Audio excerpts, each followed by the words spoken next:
Hi everybody, sanibonani. Welcome to my channel. Igama lami nguNtando Mdletshe, and on this channel sikhuluma ngama-reality TV shows, ama-celebrities kanye nama-YouTubers.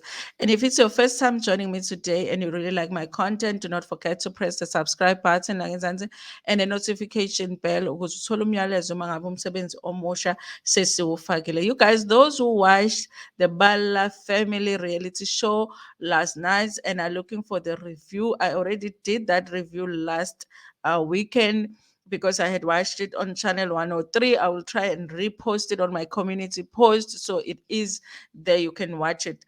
So today I want to do the full review of Makoti, Are You the One? Season 2, which is part 2 of the reunion, you guys. I know I'm late, but we still are going to talk about it because I know there are people that have been waiting for this review.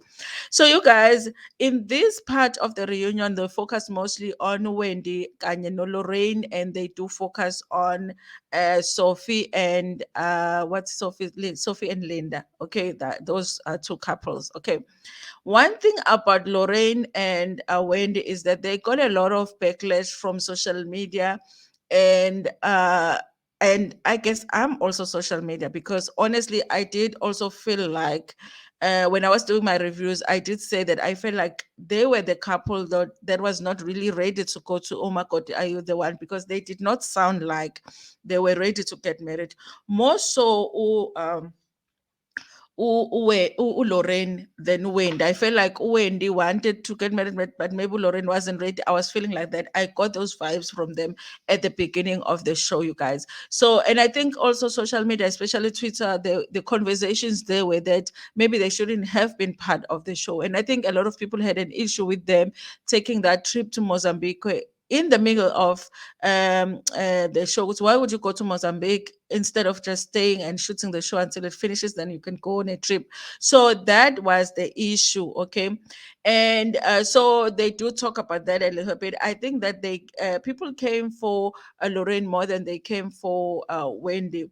She does explain, you guys, that she really does love Lorraine. She's serious about the relationship because at some point I felt like she is using Lorraine because they were talking about she's using Wendy because they were talking about how Wendy is taking care of the kids. So I feel like it was a relationship of convenience for Lorraine. But she does say that she does love uh, Wendy, and she's also said that she's had to get off social media because, of course, there were a lot of comments on social media about their relationship. They did explain in the last episode, you guys, that the reason they had to go on that trip is because they had already booked the trip, they had paid for everything, and also they are the ones that are organizing these trips because they are running a traveling company. Okay, so Wendy does get asked about that thing that upset her on the trip about Isencane Lengane, which I didn't understand why it was the issue when the others, when Lauren's friends said she was Isencane Lengane, she says that it's an internal joke.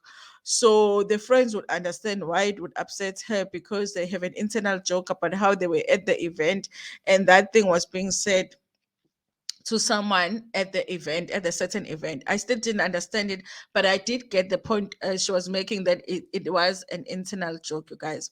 And they do get into talking about Ujabu, you guys, Ujabu and Sophie.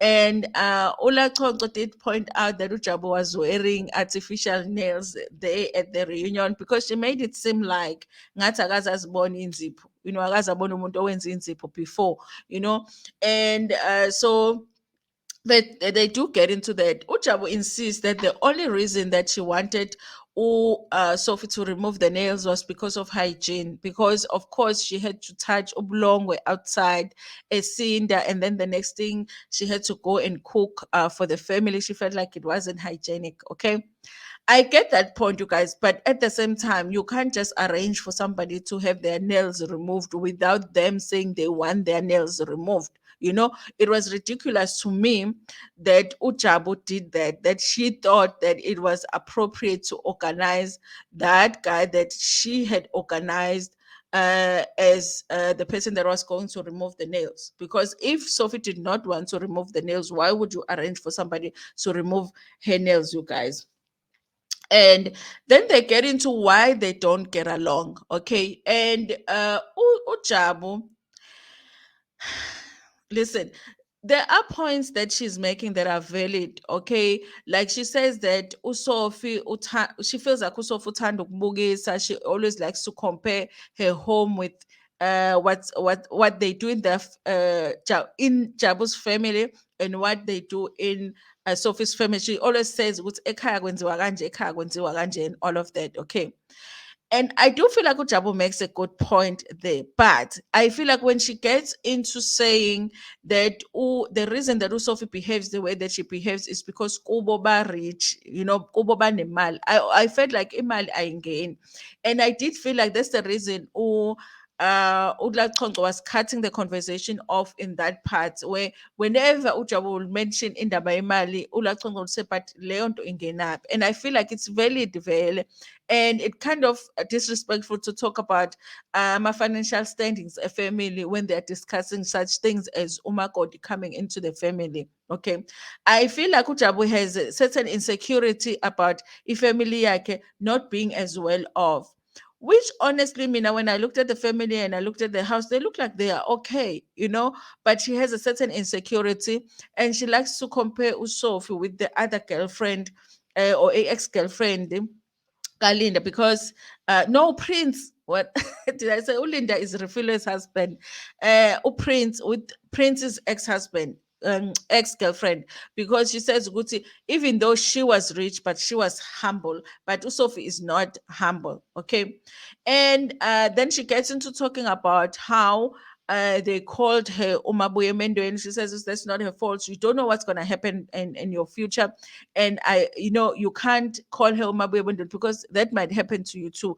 I feel like she had a point there too. I just didn't agree with her, always talking about how well off financially Sophie's family is. That's the reason Sophie behaves the way she behaves, because usibona ukuthi ungcono kunabo. Okay. Sophie makes a point to mention that, listen, Ujabulile didn't like me. She even said at the beginning, before I did or said anything with the family, she said she does not like me, but she will tolerate me for my brother. That's all that she said. Okay. So obviously, before I even said all of the things that she said, I said that made her not like me, she already had said that she does not like me. Okay.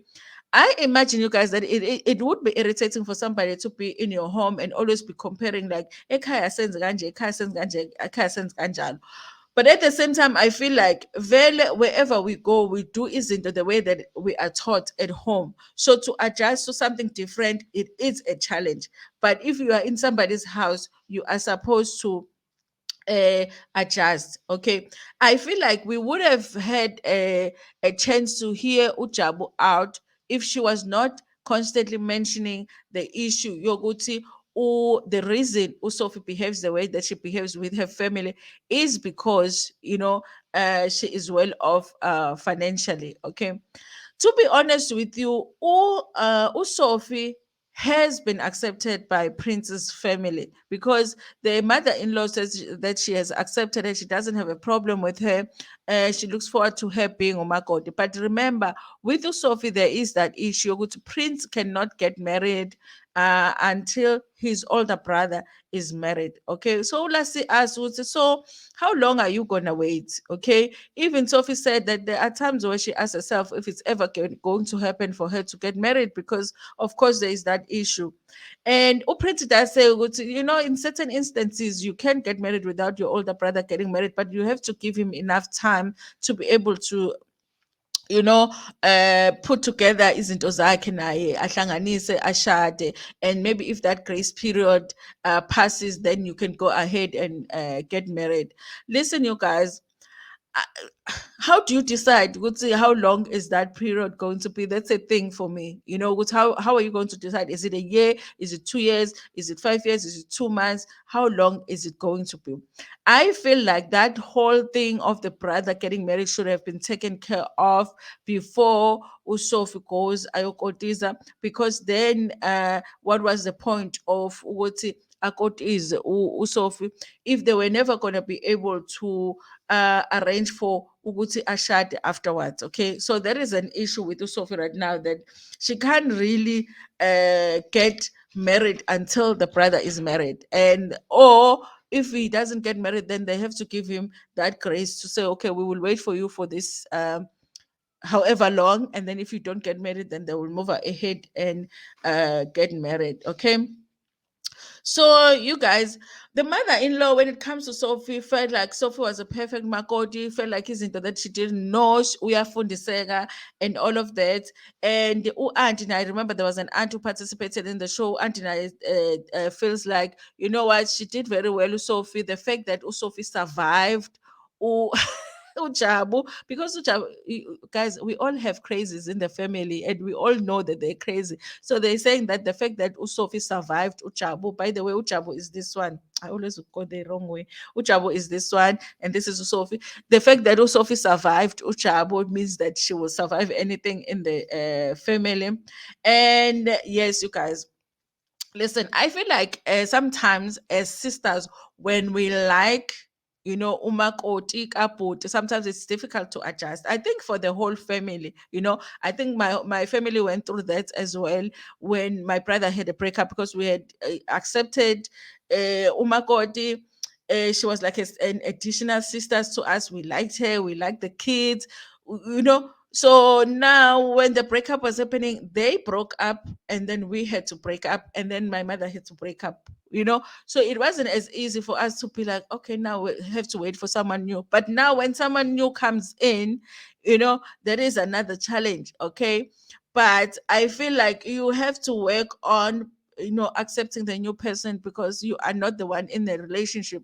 But that's the thing about a relationship. When you introduce people to our families, is that they get attached, and we have to give them that you know um period now to adjust to the fact that now the old person is gone and now the new person is coming. It's not as easy. So I do understand Ujabu, because she was loyal to the ex-girlfriend. She still doesn't understand why they broke up, because she thought she was perfect for her brother, she was perfect for the family. But now she's not there. She has to accept that. Okay. Then they get into talking about Sophie bringing the friends to the family, because she not only did she bring friends to the house, but she brought friends to the house, and they brought alcohol in the house. And nobody is impressed by that. Jabila is not impressed by that. And I think the mother-in-law honestly is just trying to be polite about the situation, because she didn't really fuss about it as much. But Prince also is not impressed, because Prince is saying, "Was even I have not brought friends to my mother's house and drink alcohol at my mother's house. I do not understand why Sophie would do that." And she lied about it. Apparently, she had said to Prince that whatever drinks they brought were non-alcoholic when there was alcohol there. So he's definitely not impressed by Sophie. And I get it, you guys. I get that he's not impressed. She does apologize, Sophie, for what she did, but I do feel like she took advantage at that point of the sweetness of the mother-in-law. It was like the same when she went out. Remember, she went out with her friends, and she was supposed to come back. And then she was supposed to cook by a particular time. And instead of calling Ellie and say, "Listen, I'm not gonna be able to." Why is this thing getting darker? I'm not gonna be able to come back early. Instead of doing that, she just didn't come. She didn't come, and then very late she started calling Jabu, asking her if Jabu can cook for her. And obviously Jabu was fussing about it, because she's like, "Why are you calling me this late to cook?" Okay. I felt like in the instance of bringing the friends to the house with alcohol when you know you're not supposed to, and the instance where she left, and when she was supposed to call and say she's not going to come back and only called late, she did take the advantage of the fact that the mother-in-law is sweet. But I also do feel like if in the family umakoti ehambile and you can see what's okay, isikhathi siyashaya kabuyile, just cook. Just cook. Just cook like you normally do when she's not around. I mean, uleti, the fact that every day we expect umakoti must cook. That's the part that I don't understand. If she's late, someone else must cook, just like they do when she's not around. Okay. But I really feel like also out of everybody, she really has the sweetest in-laws, excluding Ujablil. So Ujablil, if Ujablil was not there, then it would be, I do understand people that are bothered by the fact that Ujablile keeps being called Umabuye Mendweni. But at the same time, I feel like had she just been sweet to her sister-in-law, because honestly, you guys, as much as kurong ukuthi umuntu uthi mabuye emendweni, but it's a valid question to ask ukuthi, if you know so much about umendo and being successful emendweni and how you're supposed to behave and this and this and that, if you know so much about it, how come it didn't work out for you? It is a valid question, you guys, so let me be, let me be Umakoti that I want to be, because it didn't work out. You probably giving me advice that made you lose all a command. So, if she just accepted to Sophie and tried to work on that relationship, it wouldn't have gotten to a point where Sophie would be like, I phela vele wena ubuya emendweni, so why would you tell me anything? But I do understand that it still hurts her feelings that they use that term when referring to her. But naye kujabulile uyahlupha, guys. Uyahlupha. Uyahlupha uJabulani. Anyway, you guys, I do believe that they are shooting, or they will be shooting a show similar to Nganele, which they did with the season one cast. So I don't know if they will be doing Nganele season two or anything like that. But yeah, you guys, of course, I would like to see how these couples do. After this whole process, are they staying together? How are the challenges being worked on or anything like that? So we will see, you guys. Anyway, thank you so much for watching this video. Please like it before Pumegona, share it with your friends, with your family, and even with strangers. Nginithanda kakhulu.